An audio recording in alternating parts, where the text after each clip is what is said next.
ดีกว่าแค่ลิ้นดำเลยมั้ง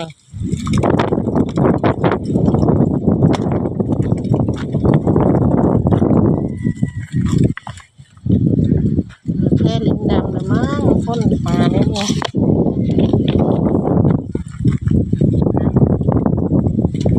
ดู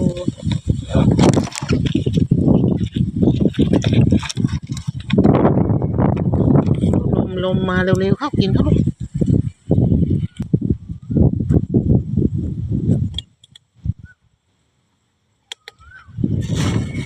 ไม่ไปแล้วนะนอนเนี่ยไม่ไปแล้วนะแม่ไปหาไอ้เก้งก่อนจะทันไหมเนี่ยไปหาไอ้เก้งมันจะทันไหม